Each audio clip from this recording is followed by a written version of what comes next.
Être réveillé en sursaut par son proprio, escorté par un huissier et par la police, se faire menacer d'une arme par un marchand de sommeil ou voir débarquer une quinzaine de CRS dans le squat où l'on vit, c'est ce qui est arrivé à Julie, à Solivan et à Badara. Ils nous racontent la violence d'être expulsé, ce que l'on ressent quand on se fait virer de chez soi du jour au lendemain. Même mes parents, ils s'y attendaient pas parce que c'était pas la date d'expulsion.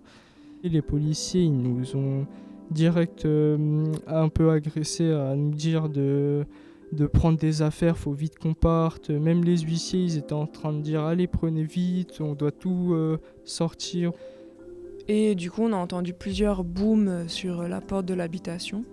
Et après, il y avait une quinzaine de CRS qui sont rentrés, casqués, en nous pointant des tasers et des LBD sur nous, en nous criant « main en l'air, main en l'air ». Enfin, c'est assez impressionnant de voir tout d'un coup autant de policiers comme ça te crier dessus. Enfin, et on avait des lasers pointés sur nous. Je vois le proprio, il dit à mon frère s'il n'y a pas de somme d'argent, je te tire une balle dans la tête, des phrases comme ça. Je me rappelle le sang-froid de ma mère qui essaie de me protéger, de rester forte devant moi. Elle parle pas, juste faut qu'on parte. ZEP, le podcast. J'habitais à Montreuil avant mon expulsion. On avait un restaurant et on gagnait ce qu'il fallait. Mais il y a eu le Covid, ce qui nous a beaucoup emmerdés. Plus personne ne pouvait sortir, les restaurants commençaient à fermer. On a commencé à avoir certaines dettes avec des retards de loyer. Ça a commencé avec mon arrivée en France, vu que je suis pas né dans ce pays-là. Je suis d'origine malienne. Mais juste ma mère, elle a voulu nous donner un avenir meilleur. Elle avait tout fait pour que ça se passe bien. Juste la chose qui manquait, c'était les aides. On n'avait pas d'aide financière qui faisait que, voilà, quand on arrive, il y a un monsieur qui s'appelle Narcisse, je me rappelle encore. Et ce monsieur-là nous avait dit que nous allions nous trouver une maison sans fiche de paye et sans tout ce qu'on demande pour avoir un logement en France. Il n'y avait pas de chambre, c'était une espèce de cave. Et je ne vais jamais oublier cette maison-là parce que mon grand frère, c'est la première fois de ma vie que je l'avais vu pleurer ce jour-là, qu'on avait visité la chambre. C'était vraiment très insalubre. Il y avait des cafards, il y avait de la moisissure. Moi, avec une santé très fragile, je faisais que de tomber malade, mais on avait un toit. Les menaces elles commencent à venir à partir du deuxième mois. Deuxième mois sans payer. Si vous sortez pas, on va vous découper. Vous voyez comment c'était très direct. Vu que c'était des marchands de sommeil et tout est possible en vrai. C'était un squat. Il y avait une partie habitation et une partie organisation où il y avait un grand hangar de 400 mètres carrés. Et il faisait beau, c'était assez bien et tout. On avait la porte ouverte, il y avait des gens qui étaient dehors et tout. Et en fait, il y a une voiture qui passe devant et de police et qui s'arrête. Et du coup, les policiers qui courent vers la porte pour essayer de rentrer. Et du coup, les personnes dedans, en fait, dont moi, on s'est précipité vers la porte pour les empêcher de rentrer et refermer la porte et la barricader.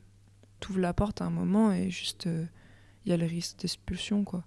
Et d'ailleurs, c'est ce qui s'est passé après, quoi. C'est un moment que j'attendais, je savais qu'il allait arriver. Je comprenais tout ce qui se passait. J'avais 10 ans et je savais que fallait pas que j'aille des amis à l'école, par exemple, parce que je savais que j'allais partir.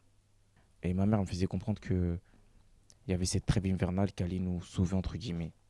Et on allait réussir à trouver un autre appartement de ça. Un jour, je me rappelle comme si c'était hier, je fais mes visites médicales. Ma mère qui appelle mon oncle, qui lui dit de venir au plus vite. Elle parle en bambara, je comprends un peu, il doit se passer quelque chose. Pendant la route, ma mère elle fait que d'appeler et elle nous explique qu'ils ont des armes. Ils ont mis tout le monde par terre, ils ont commencé à pousser mes frères parce qu'ils ont commencé à vraiment leur faire un peu de mal. Chose que mes frères m'ont jamais expliqué, ça se voit, ça les a traumatisés.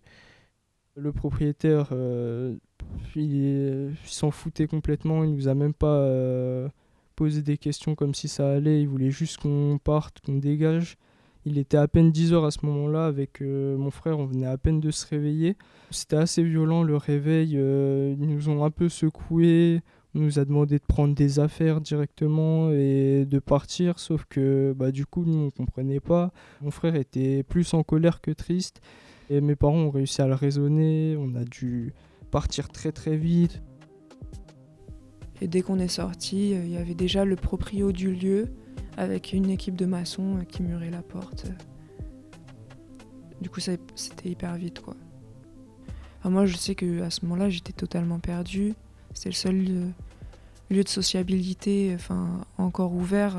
Et puis mes amis, du coup, qui habitaient dedans, du jour au lendemain, comme ça, par surprise totale, se retrouvaient totalement à la rue.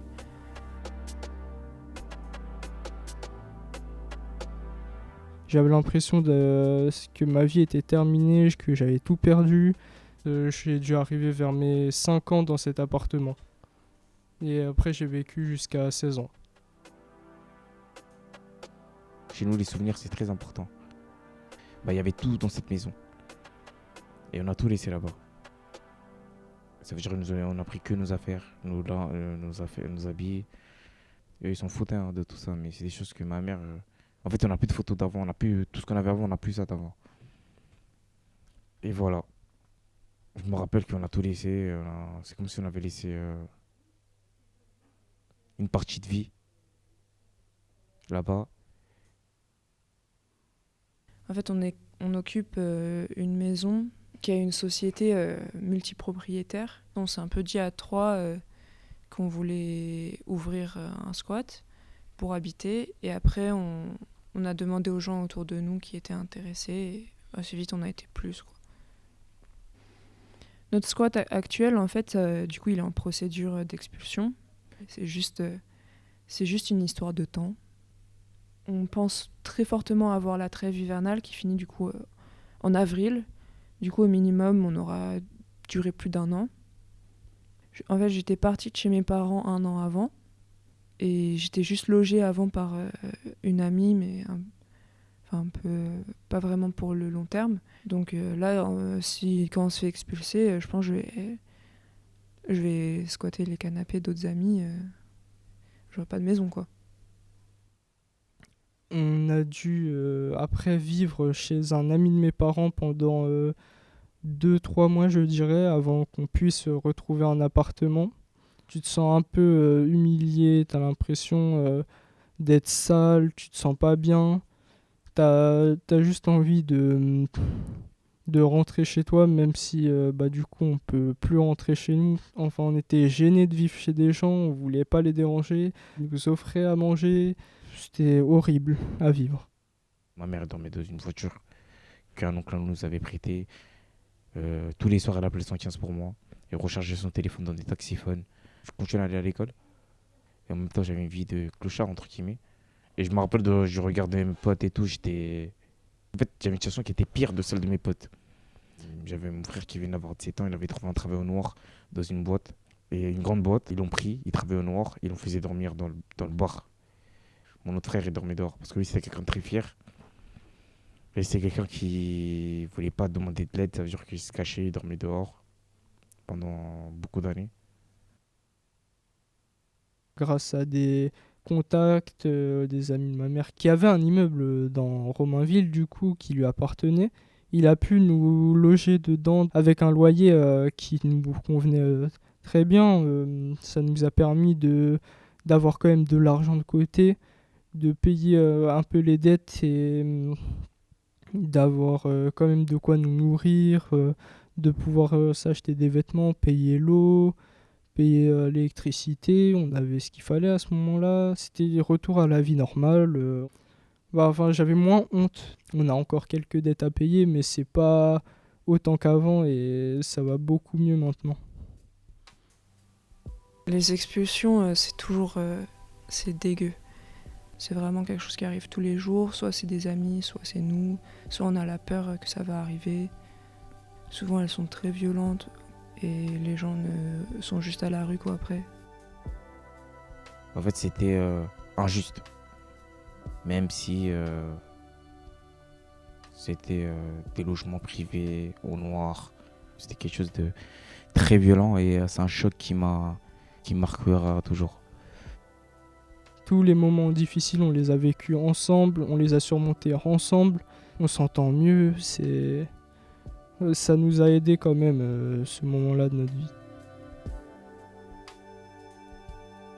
J'ai vécu 5 expulsions de mes 9 à mes 13 ans. Je sais c'est quoi la faim, je sais c'est quoi la pluie, je sais gérer mon argent, je sais que tout ce que je dois faire, avant tout, c'est payer un loyer. Zep.media